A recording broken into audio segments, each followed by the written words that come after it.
Vypadni Sulík odtiaľto fakt, normálne ty zbezku za... Vypadni. Poďme na to.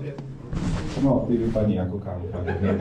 Nie, fakt, choď prosím ťa preč. Ty vypadni Sulík odtiaľto fakt, normálne ty zbezku za... Vypadni si proste iba Simonku šikanuješ, choď preč. Vypadni, ja ti vrátim peniaze, kľudne ti, pošli mi číslo účtu, pošlem ti. Fakt. Toto je jeden z najhorších ľudí, ktorí na svete. Čo o Simonke hovoríš stále? Vypadni. Vypadni. Vypadni. Bude tu, vypadni.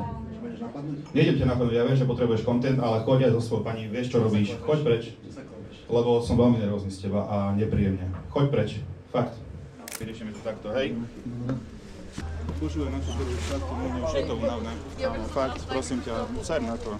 Nie je to vôbec akože, chápem, alebo povedz mi, prečo nenávidíš moju ženu, povedz mi to normálne. Áno. To je môj boj za slobodu slova. No, takže, Maťa, Lebo keď tam si robí srandu napríklad z Joža Ráža z jeho výzoru. Dobre, ja ti poviem, Jožo Ráž, čo je ten človek, čo chce vyvražiť ľudí a... Ale nie, komici vždycky bojovali... Ale je to joke na stage, tak poď na stage. Komici vždycky bojovali za zrušenie cenzúry, slobodu prejavu. Kámo, potom rytmus, ale... potom si rytmus robí nevinnú srandu z nej. Nevinnú srandu. Dobre, keď chceš robiť joke, rytmus sa poznáme, chápem, obdivuješ ho, všetko v poriadku. Keď chceš robiť joke, tak proste urob ho dobre, chod na stage. Nie, že on si niečo zväčší na Photoshope. Kámo.